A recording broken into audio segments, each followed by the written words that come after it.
The Xbox-Bethesda press conference yesterday was not an easy act to follow. With heavy hitters like Halo Infinite, Starfield, and Forza Horizon 5 being showcased, Square Enix had some pretty big shoes to fill. And while we didn't get as many reveals and trailers as we did with Xbox, Square Enix did not disappoint. With new games, new remasters, and some rumors being confirmed, 2021 and 2022 are starting to look insane for game releases. These highlights are what we're exploring today. Greetings gamers and welcome back to Top 10 Gaming. I'm Connor Monroe and this is the Square Enix E3 2021 press conference highlights. Let's do it. Stranger of Paradise Final Fantasy Origin is probably the longest name of a video game that I've seen in the recent months, but it's fitting that it's from Final Fantasy. The spin-off reveal was quite the surprise at yesterday's Square Enix show, since prior to this we didn't have much information on the action-based Final Fantasy spin-off slash prequel, besides rumors and supposed leaks people use for upvotes or trolling on 4chan. The game is set for a 2022 release and appears to be a Dark Souls-like Final Fantasy game, where you're on a mission to kill chaos, which sounds hella awesome. A demo is supposed to be available soon for the PS5, but we don't know what soon really means. It could mean this month, could mean like within the next few months, it could mean at the end of the year. We don't know. Probably the biggest announcement from the show was confirmations of rumors about a Guardians of the Galaxy game. The game was revealed at the beginning of the show, shocking us all and getting us all hyped. We got both the trailer and a first look at some gameplay, causing this game to take up the majority of Square Enix's show. In the game we play as Star-Lord, and while the story may be a mystery, we know that Quill is gonna get it on with some form of tentacle monster, saying that he will call them later. Whether he actually acted out one of the more taboo genres of video, or if it was just an enemy that he was charming to escape is a mystery, but honestly at this point, I'm not sure which is more likely. The game is set to drop on October 26th of this year, so we won't have much waiting to do until we find out, and there are pre-order goodies that you can get with the game if you do pre-order, so be sure to do so if you're as hyped as that one E3 host was. Another Marvel property showcased was the upcoming expansion to Marvel's Avengers, Black Panther: War for Wakanda. We got another look at the new expansion with a cinematic trailer featuring Claw, and that's about it. No more release date, no more info, not even a year in which the expansion will release. Well, like, we already know that it's planned to be released in August of this year, but they could have at least, like, shown that at the end of the trailer. They could have just put August 2021 at the end. Like, what? We don't need a day. We just needed to be reminded that it was set to release in August. The full Marvel's Avengers game did have a rocky start to say the least though, getting less than favorable reviews from most critics and even fans. But with the growing hype surrounding the second Black Panther movie and the new MCU phase, this expansion could not have been timed better. Babylon's Fall was first revealed in 2018, with the project seemingly falling dark until yesterday, when the community was shown that the studio hasn't forgotten about the Platinum Games co-op title. The game centers around players teaming up to tackle challenging dungeons to scale the titular tower, which scares me because the only thing that I can think of like this other than Pokemon is Sword Art Online, an anime where thousands of players get stuck in a virtual reality game where if they die IRL, and to escape, they need to defeat the final boss in the game's main tower. The co-op title, however, can be played solo or with up to 4 players. Besides the studio's trademark high-octane melee action, the new footage from the fantasy title shows that the players can wield ranged weapons like magic staffs and bows, and if you know me, you know I love my bows in video games. Archery, my favorite thing. It's the reason I bought Black Ops 4. Their powers and customization is all based on a special thing on their back called the Gideon Coffin, and looks pretty awesome if I'm being honest. The game will be a PlayStation exclusive title with the option for PC as well, with no current release date.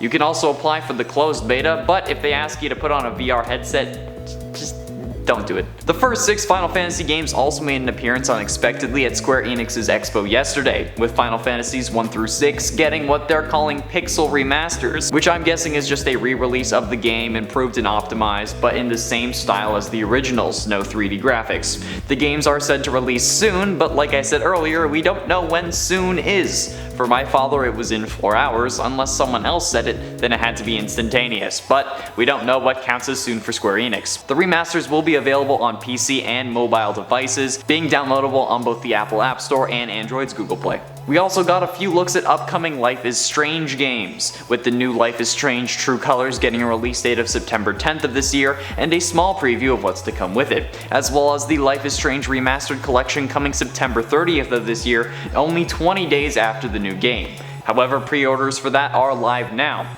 The game will be available on Google Stadia, PS4, Xbox One, and Steam, and is about a photography student who discovers her ability to rewind time at any moment. The player's actions adjust the story of the game as it happens and can reshape it once you unlock the ability to travel back in time. The episodic adventure game started in April of 2013, and 8 years later we're getting an incredible visual overhaul which will definitely get me to play the game since I missed it the first time. In honor of the Seiken Densetsu series' 30th anniversary, the PlayStation 1 game Legend of Mana will be getting a remastered version for the PS4, PC, and Switch set to release on June 24th. The game was revealed with a short 2-minute opening movie trailer and will feature the story of the original game, only updated and optimized for current graphic standards. Square Enix also reminded fans of the Nier series and its first mobile title called Nier Reincarnation. There is no set release date, but not much else was revealed. It was only serving as a reminder to everyone that the game will be coming, but pre-registration is open for those interested. The game will be available on Apple's App Store and Android's Google Play Store, where you can go to pre-register. And last but certainly not least, for any fans of the Hitman series, we see the series' first mobile release as well, with Hitman Sniper: The Shadows. The game will center around Agent 426 instead of the typical Agent 47, thanks to the events of Hitman 3, and is set to release later this year. It's interesting to see Square Enix going into the mobile game market so much, but it's not surprising, since mobile gaming has been on the rise, and with the release of the Razer phone earlier at some point in history, man, how long has it been? I have no idea. There is plenty of free, untapped market right at our fingertips. The game will also feature a group of assassins known as the Shadows, and will also require you to assassinate targets in typical Hitman fashion to make it look like an accident. I'm actually kind of excited for this. Like, I loved Hitman Absolution, which is the most recent Hitman game I've played, but this seems like those typical sniper mobile games, but with a twist, so that's a fun concept. Especially when it's not some cheap, just legally distinct enough mobile brand that someone just threw together to make money on microtransactions. Oh man, there's gonna be microtransactions in this, isn't there? Is there gonna be microtransactions in the Final Fantasies 1 through 6 pixel remasters, since they're on mobile? If there is, I mean, I'm gonna be kinda mad about that. There we have it, friends, the Square Enix E3 2021 press conference highlights. What was your favorite announcement from Square Enix yesterday, and what was your favorite announcement from E3 so far this year? Let me know down below. And if you missed any of our other E3 videos, including games we want to see at E3, be sure you click up in the top right corner for our E3 2021 playlist, and like the video if you're loving all the games being announced. I personally am excited for Rainbow Six Extraction. Thank you all so much for watching. I have been and shall remain Connor Monroe, and I'll see you in another video. The spin-off reveal was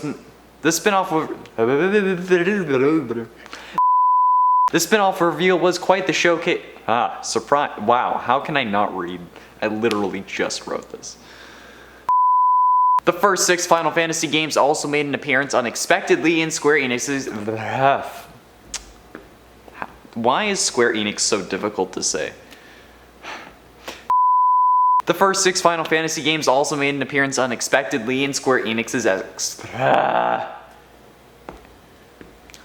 The first 6 Final Fantasy games also made an now that wasn't even the name.